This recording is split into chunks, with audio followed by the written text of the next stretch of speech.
81. മനുഷ്യർക്ക് അവരുടേതായ ജീവിത സാഹചര്യങ്ങളിൽ പലരിൽ നിന്നുമായി ഒത്തിരിയേറെ ദ്രോഹങ്ങൾ ഒരുപക്ഷെ നേരിടേണ്ടി വന്നിട്ടുണ്ടാവാം.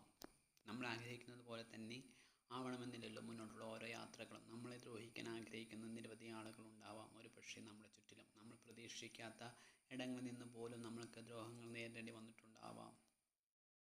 പണവും അധികാരവും ദുർവിനിയോഗം ചെയ്തുകൊണ്ട് ദ്രോഹിക്കുന്നവരും ഉണ്ടായേക്കാം. ഏത് ദ്രോഹത്തിൻ്റെ പിന്നിലും എന്തെങ്കിലും കാരണങ്ങളുണ്ടാവും. മറ്റുള്ളവരെ ദ്രോഹിക്കുന്നതിൽ സന്തോഷം കണ്ടെത്തുന്നവരുണ്ടാവും.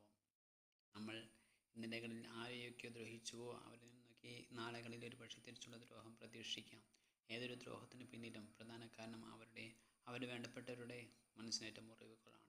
നാളുകളിൽ നമ്മൾ ഏതൊക്കെ അവസ്ഥകളിലൂടെയാണ് കടന്നു പോകേണ്ടി വരികയെന്ന് മുൻകൂട്ടി പറയാൻ സാധിക്കില്ലല്ലോ. ഇനിയുള്ള കാലം ആരെയും മനഃപൂർവ്വം ദ്രോഹിക്കാൻ ശ്രമിക്കാതിരിക്കുക. നമ്മളെ ആരെങ്കിലും ദ്രോഹിച്ചാൽ അതിനുള്ള മറുപടി എപ്പോഴെങ്കിലും കിട്ടിയെന്ന് വന്നേക്കാം. ജീവിതത്തിൽ സന്തോഷം സമാധാനം കൈവരിക്കണമെങ്കിൽ ആരെയും ദ്രോഹിക്കാൻ പോകാതിരിക്കുക. നമ്മുടെ ഭാഗത്തു നിന്നും ആരെയെങ്കിലും ദ്രോഹിക്കാൻ ഇടവന്നിട്ടുണ്ടെങ്കിൽ ക്ഷമ ചോദിക്കുക. ദ്രോഹം ഒരു കാരണവശാലും പ്രോത്സാഹിപ്പിക്കാതിരിക്കുക. ദ്രോഹത്തിലൂടെ നഷ്ടപ്പെടുന്നതെല്ലാം തന്നെ നാളുകളിൽ തിരികെ ലഭിക്കണമെന്നില്ല. ഒരുപക്ഷെ നിസ്സാര കാരണങ്ങളായിരിക്കാം ദ്രോഹിക്കാനുള്ള പ്രചോദനമായിട്ടുണ്ടാവുക. ദ്രോഹങ്ങൾ എത്രയും വേഗം അവസാനിപ്പിക്കാൻ നമ്മളെല്ലാവർക്കും സാധിക്കട്ടെ.